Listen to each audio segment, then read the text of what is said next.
quand on parle de la justice Ousmane Sonko wax na du benn du ñaar que plusieurs plaintes moom ci pom déposé na ko au niveau de la justice mais amu ci benn boo xamante ne woo nañu ko wala boo ko mu sentir que ne quand même justice bi nekk na fi pour ñëpp parce que moom say plainte am na ci lu mu aboutir par contre lépp loo xam ne moom dañu ko plainte contre sa personne les choses quand même s'emballent est-ce que taxul peut-être par Moussa jàpp ne état de droit bi ñuy wax am na tagatéeme. xam nga dafa am procédure pénale ce qu'on appelle la procédure pénale dafa am infraction flagrante ak infraction yoo xam ne elles sont pas flagrantes yow yaa koy dénoncer jéem ko poursuivre foofu da ngay am problème.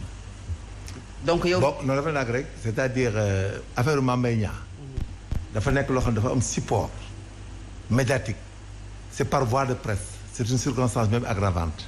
mooy problème mu Mame Mbaye Niang bi xam nga problème Mame Mbaye Niang ku honnête xam ne dañ ko wax en public et déclarer qu'il y a des preuves en public et tout donc loolu y a pas d'équivoque même que là-bas ça pouvait être une citation directe je pense et que facilement on peut les juger quoi mu dem gis nga affaire Adji Sarr bi le problème qui se pose fondamentalement c'est la relation de cause à effet vous me suivez bien oui, c'est la relation de cause à effet Pape il connaît bien il est fort en procédure c'est la relation de cause à effet xam nga Adja lan mooy la relation de cause à effet c'est ce qu'on appelle la coïncidence gis nga une femme gis nga li ñuy wax yëpp di ko théorie ci Adji Sarr ni comme li ko kii waxee Abdou Aziz il faut un procès pour régler ko gis nga même tey bu ko état bi par alchimie bu ñu ko jéemoon a régler yaa ngi may suivre bien jéem mu tëdd noonu dee kenn du ko wax da koy suivre plus gravement da nga gisaat même bu nekkee président la da nga gis ñu ko ci songaat di ko indi problème ba problème bi du réglé wu mukk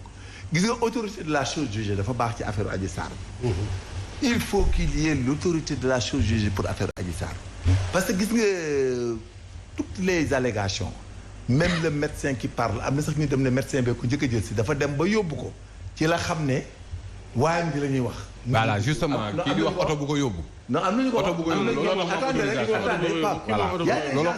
le médecin en question moo ko jël si yóbbu ko dégg naa bi mu demee ba pare la yëg histoire bi def ko gis nga aussi le problème des procédures au niveau de la section de recherche c'est la procédure là elle était incomplète c'était pas la bonne procédure ñu bari dañu yaakaar ne procédure pourquoi non du procédure boobu da ko complété après génne ko gis nga histoire fan la erreur bi def nekkee ci moom mooy quand on lui a dit que est-ce que vous êtes prêt à faire la biologie moléculaire c'est de la médecine légale la médecine légale complète les histoires de crimes et de délits aggravés il faut qu'il y ait de la médecine légale et ce qui avait amené ñu ne ko da ngay def biologie moléculaire mooy ADN fan la daanoo mooy bi ñu ko waxee dañ lay est-ce que nangu nga def test ADN dafa doon wax ne je suis d'accord mais vous me discriminez avec quelle substance léegi moom mu demander à ce que moom mu désigner boppam un médecin biologiste wala benn laboratoire ñoom ñu indi substance bi mu yor mu dem il se soumet au test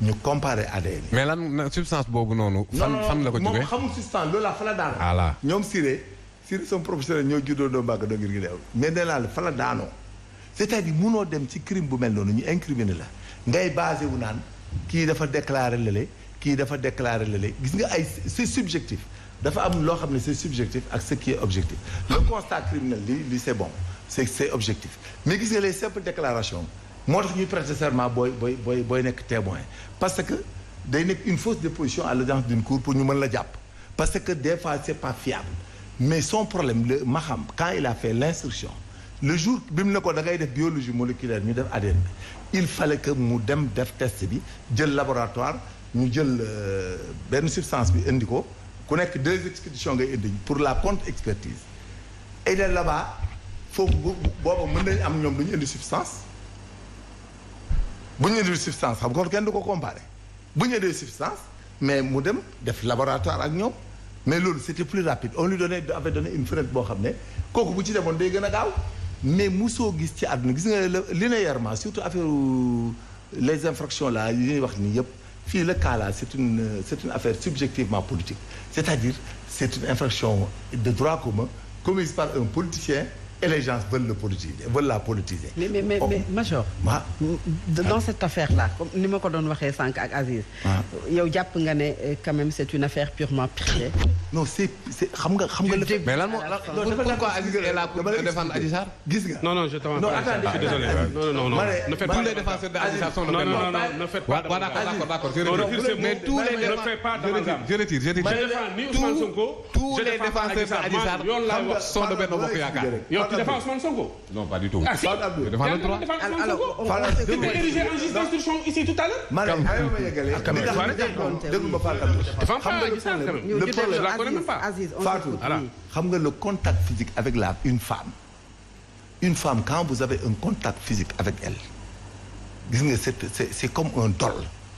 L'intention est supposée. Gis nga une femme yow maa yow rek boo génne léegi gars yi dem bañu fii ci salle bi yow tout de suite xam nga émission ngay def si nga toog nii émission ngay def xam nga man dama ñëw pour def émission yow tey jii bu doon am nga benn intention bonne ci man na Pape Moussa génn Sall génn Marabu Sall génn Aziz génn nga yoo du ma ñibbi boo yooxoo léegi visite ñëw jàpp dafa doon bëgg a viol muy takk sama nangam tout de suite damay toog xam nga luy problème bi c'est la relation de cause à effet wax naa leen ko dès le début. Et vous pensez ça normal, Major? Foog nga ne loolu c'est normal. mais bu ko defee il faut accusation. mais je suis pas condamné. dañ ma accusé dañ may arrêté. dañ lay jàpp. non dañ lay en attendant. oui yàlla garde bi tout de suite. oh quand même. tu vas léegi lan moo tax kii moom jàppuñu ko. lu tax kii jàppuñu ko moom. Sonko. mais parce que ordre public yow yaay yow. voilà def bu yàq sa théorie. yow yaa théorisé. non moom dafa dugg bu baax ba pare génn. parce que loolu.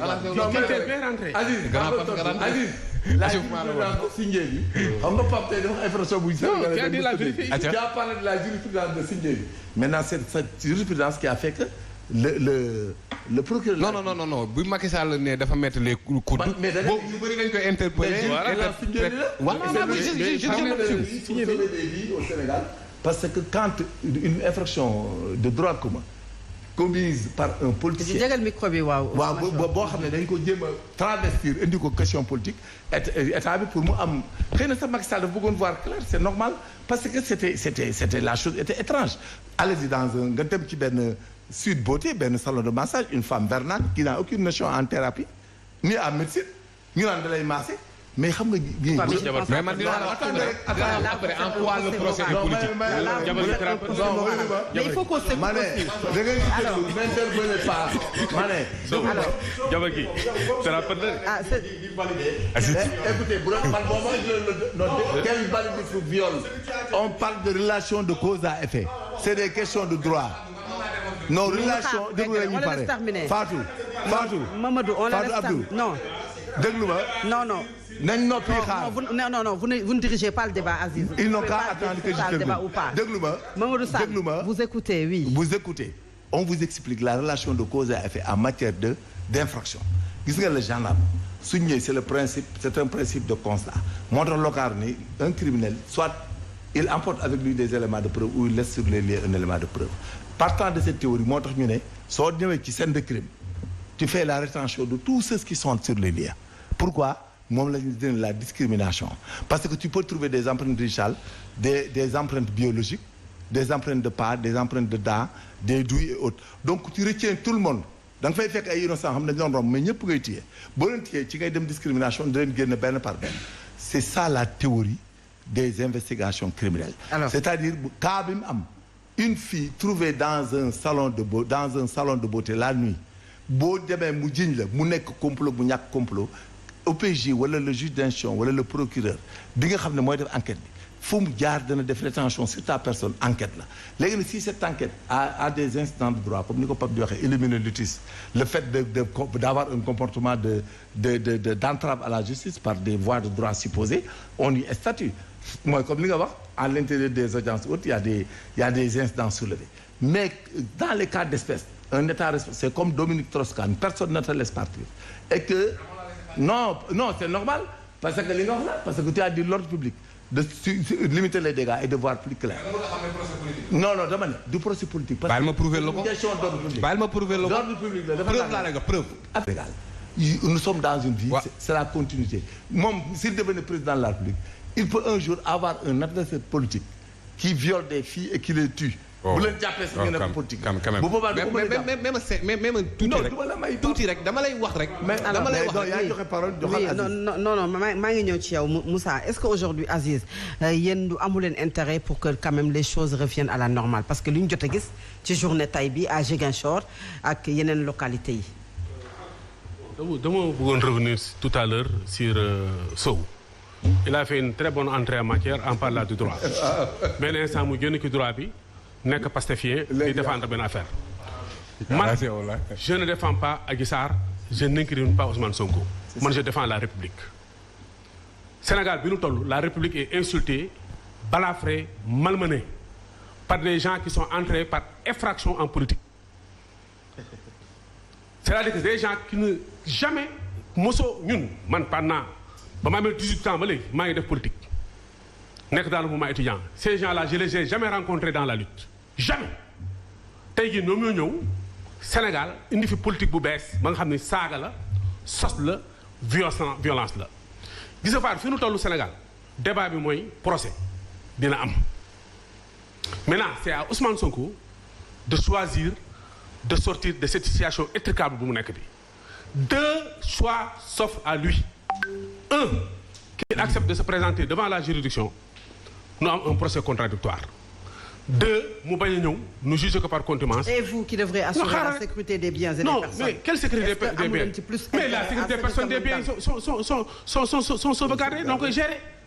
Et puis fii xam nga Sénégal ñun bu ñu nit ñi yëpp ñun Sénégal doon nekk ñun nous sommes des combattants on s'est battu ici mais procureur Aliou Ndao qui se permet ici di wax naan war nu toj oto bi war nu ko forcer mu dem qu'est-ce qu'il a fait à Bourgi Bibo ku am problème mu xel tëdd ci hôpital nu dem démonter perfusion yi diri ko indi ko hôpital tëral ko. non ça va pour dire que. les baïonnettes intelligentes. bon Karim Wade quand il a dit que il va plus se présenter. Karim Wade quand il a dit il va plus se présenter. Karim Wade quand il dit qu'il ne va pas se présenter devant le juge. dañu dem fekk sa cellule am. jëli ko ba gaañ ko tànk indi ko devant le tribunal. donc tous les citoyens. Le procureur Aliou Ndao était sous l'ordre du ministre. Donc qu'il accepte que la justice fasse son travail. fii lu ne gis nañ ko fi. politique commencé wul par Ousmane Sonko. dossier judiciaire commencé wul par Ousmane Sonko du yem ci Ousmane Sonko. Il y a des accusations, le juge a fait son travail, il y a une ordonnance de renvoi. Est-ce que vous ignorez? Lui-même, il a attaqué l'ordonnance de renvoi devant la Chambre.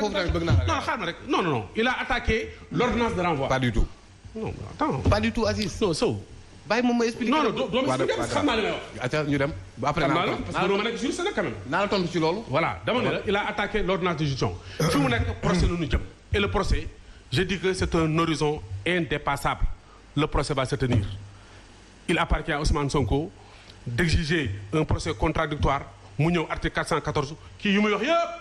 Aziz, quand je dis que vous yéen a war a sauvegarder la sécurité des biens et des personnes maanaam yéen a ko war a gérer alors qu'aujourd'hui je dis pas ça vous me laissez terminer alors qu'aujourd'hui bu ñuy am manifestation wala bu fekkee ne Ousmane Sonko dafa war a wuy ju yoon souvent l'économie est à terre bu ñu ko waxee moto yi duñu daw école yi dañuy tëj yaa crainte bi nga xam ne ab psychose bi askan wi di nekkee loolu noonu yëpp aujourd'hui est-ce que amul beneen yoon boo xam ne mën nañu am ba dëkk bi daal mi ngi doog a bees Sénégal 93 quand on a pris Abdoulaye Wade en prison jël Moustapha Sy en prison jël la famille de Serigne Cheikh en prison jël Habib Sy en prison nous rey 6 policiers les gens ont marché et le procès s'est tenu fii procès bi kenn mënu ko arrêter on ne peut pas arrêter la mère avec ses bras xam nga fii lan moo am na ñëw sëgg bëre bu amee dëgg justice jox ko bu amul dëgg justice xañ ko mais du ñu instruire un dossier nga participer à toutes les étapes de la procédure nu def ordonnance de renvoi nga attaquer ordonnance de renvoi bi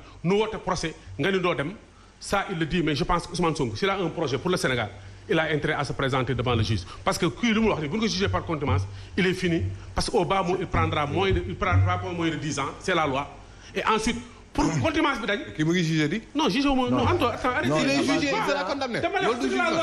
La loi dit par contumace. tu prendras pas moins de 10 ans. parce que c'est aggravé. pour nga dindi ko. où est-ce que la loi dit ça. pour nga dindi ko da ngay dem constituer prisonnier nu reprendre procès bi ngay jóge prison di dem donc autant def ko léegi. c'est ça. autant def ko léegi.